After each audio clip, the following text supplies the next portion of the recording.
everybody. Welcome to the Steckline Report from the Ponderosa, where we're kind of enjoying our cattle for the winter time, and they're just about ready to do some more calving. We've had about a dozen of them. We got a little separation here this year. I don't know what we've got going on here, though. We've got to put the bulls in a little quicker this next year. But in any event, not a problem at all. We'll start calving here again in another week or so. But as we watch these cattle and the prices that we kind of expect out of these come fall when we sell them is rather interesting.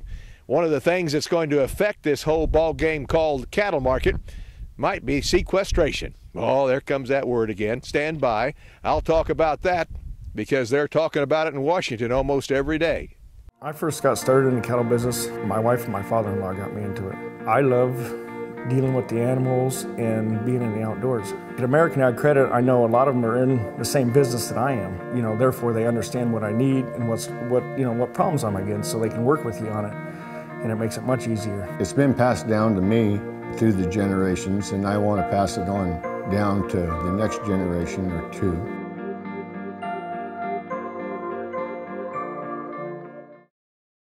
For over 8 decades, America's farmers have counted on the little red tractor from Case IH, the Farmall, to help them make short work of their demanding chores. Well, Straub International can show you they aren't just for farms anymore. With horse ranging from 30 to 140, plus an army of attachments, a Farmall can tackle every chore on your to-do list, from hauling and mowing to loading and towing, and then some. Visit Straub International, your Case IH dealer at any of our 7 locations to find a Farmall that's right for you.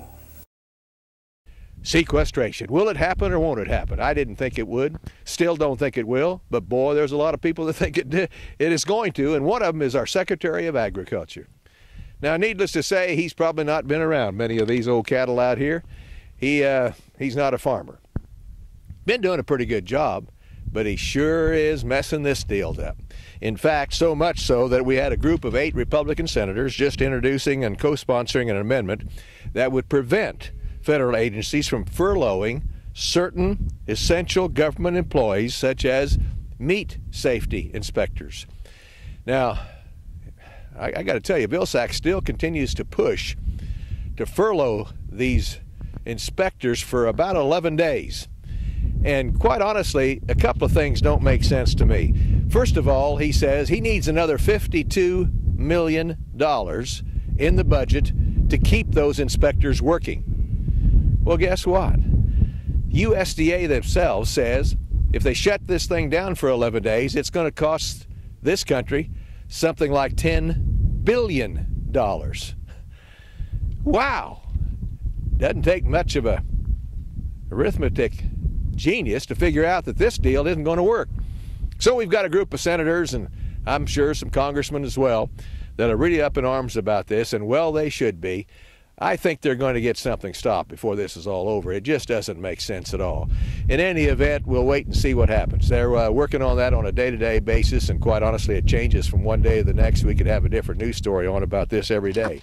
So we'll just wait and see for a few more weeks and see if this thing will still come to reality. We again tell you that we think something will be done, that it will not. Let's wait. In the meantime, what about prices for livestock? Well, we did find out that our exports last year were in pretty good shape. We looked at the exports to Japan and all of our major countries. Canada, I guess, was our biggest one. We were down a little bit in volume, but up in dollars. Needless to say, the value of these animals are up, and so consequently that's not much of a surprise. We'd like to see the volume up, be honest about it.